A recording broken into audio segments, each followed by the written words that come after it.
Vamos falar agora dos crimes unissubsistentes e plurissubsistentes. O que são crimes unissubsistentes? Que não tem como eu dividir a minha conduta em atos. E os crimes plurissubsistentes são aqueles em que eu posso dividir a minha conduta em atos. Então, vou dar o exemplo de um crime unissubsistente. Unissubsistente geralmente é um crime falado, né? Aquele crime falado. Então, por exemplo, a injúria. A injúria é um crime unissubsistente. Por quê? Quando eu vou xingar alguém, eu não tenho como dividir a minha conduta em atos. Ou eu xingo, ou eu não xingo. Ou eu falo, né, filha da puta, ou eu não falo.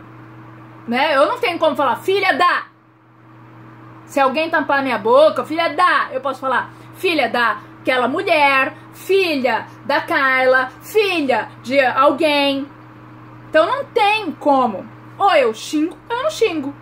Não é? Então, quando a pessoa pega e fala, ou ela fala imbecil, ou não tem como ela falar. Então, ou seja, não tem como eu dividir a minha conduta em atos. Ou ela acontece ou ela não acontece. Então, os crimes falados são crimes unissubsistentes. E o que são crimes plurissubsistentes? Aqueles em que eu posso dividir em atos. Por exemplo, o homicídio. O homicídio é plurissubsistente. Eu tenho como pegar a arma, apontar a arma, primeiro ato, eu pego a arma, aponto a arma para a cabeça da pessoa e puxo o gatilho, dou um tiro.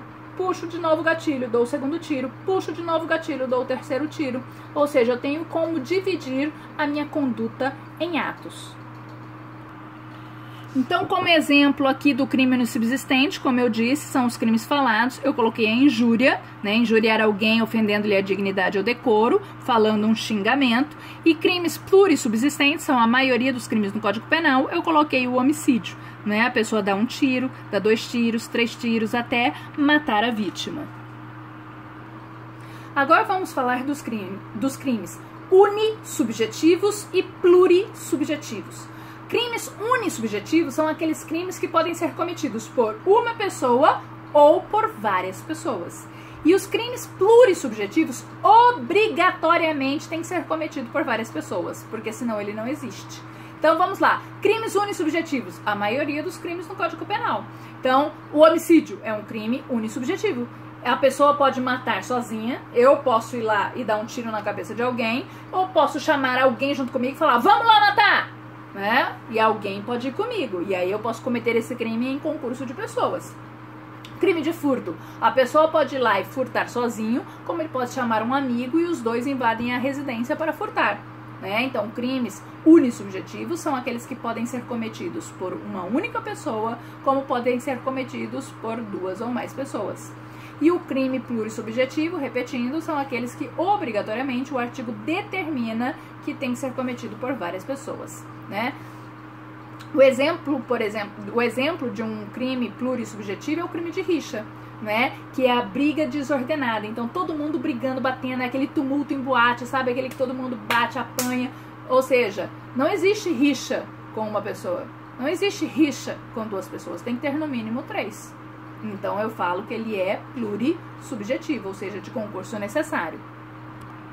Aqui no slide, crime unissubjetivo, né? Eu coloquei aqui, eu falei de exemplo do homicídio, mas tem também o furto, né? A maioria dos crimes são unissubjetivos. O ladrão, ele pode entrar na residência sozinho e furtar sozinho, como ele pode furtar com o colega, e os 2 ladrões entram na residência. Então, o furto, ele é unissubjetivo porque pode ser cometido por uma única pessoa, como por várias pessoas.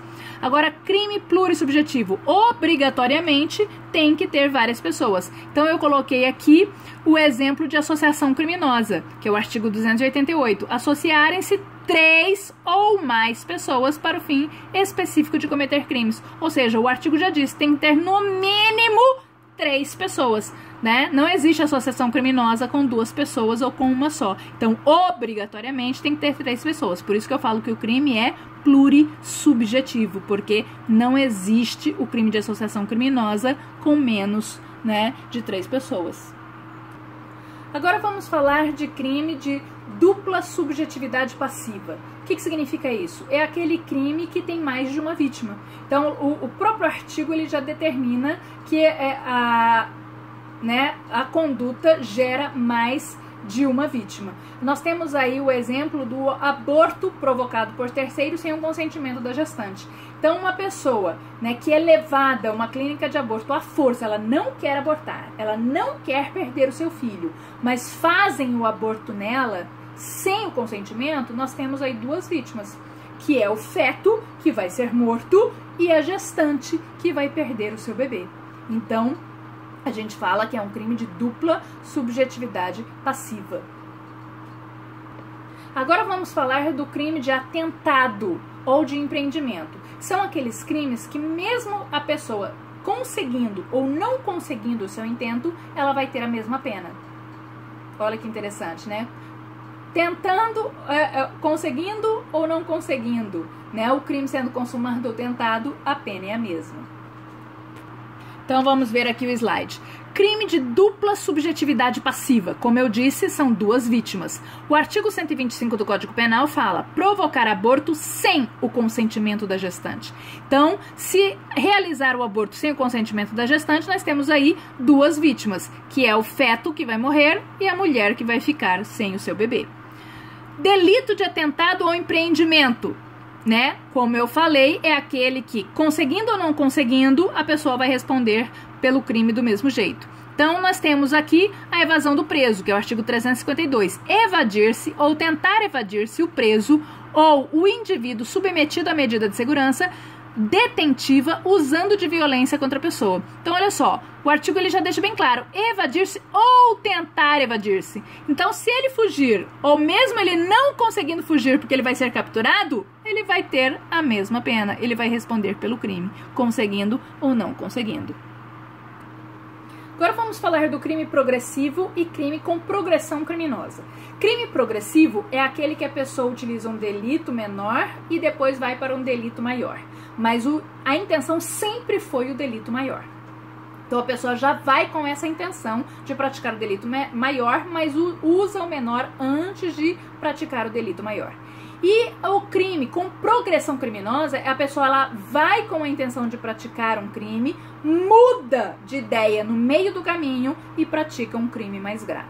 Então vamos ver aqui o slide. Crime progressivo, tá? Então vamos lá. Como eu falei, no crime progressivo a pessoa tem o mesmo dolo do começo ao fim. Então o dolo é de matar alguém, ou seja, o crime de homicídio. Mas antes, para cometer o homicídio, usa a lesão corporal para matar. Então a pessoa começa chutando, socando, batendo, aí bate tanto que mata a pessoa. Então utilizou-se de um delito menor, que é lesão corporal, para conseguir o seu intento desde o início, que era matar. Então no crime progressivo, a pessoa, o dolo inicial e o dolo final sempre foi o homicídio, mas utiliza-se da lesão corporal para praticar o homicídio. Então isso é um crime progressivo. Crime com progressão criminosa, a pessoa não tem a intenção do delito maior, mas muda de ideia no meio do caminho.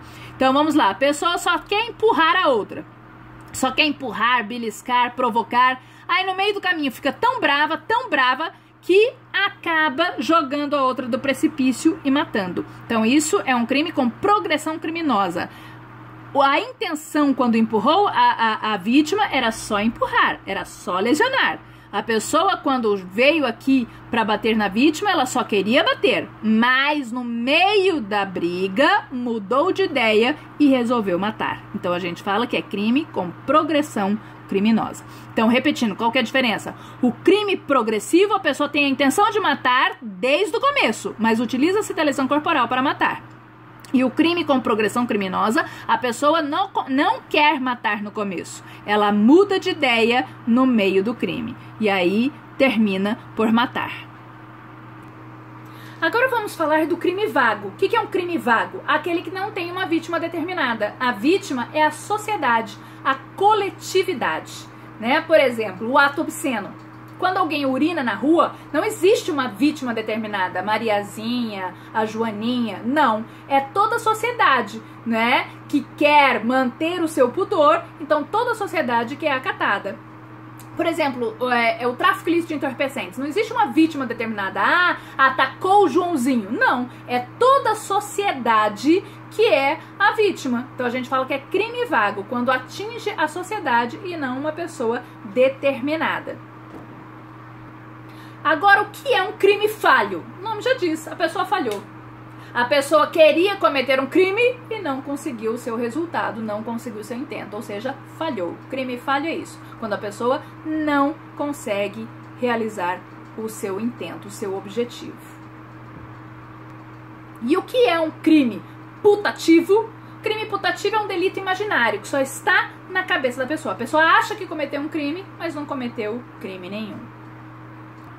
Então, aqui no slide, crime vago, né? O ato obsceno. Praticar ato obsceno em lugar público ou aberto ou exposto ao público. Então, quem urinar na rua não está atingindo uma pessoa determinada, mas atinge toda a coletividade, porque todo mundo sabe que urinar na rua é muito feio. Então, este crime aqui é um crime vago, porque o seu sujeito passivo, ou seja, a vítima aqui é indeterminada. O sujeito passivo é a sociedade, a coletividade. No crime falho. Crime falho é quando a pessoa não consegue. Então vamos supor que ela quer matar, quer cometer o crime de homicídio. Joga a pessoa do despenhadeiro. Aí a pessoa cai aqui no rio. Aí alguém joga uma boia e salva a pessoa. A pessoa não conseguiu matar. Então é um crime falho. Crime putativo é um delito imaginário, não é?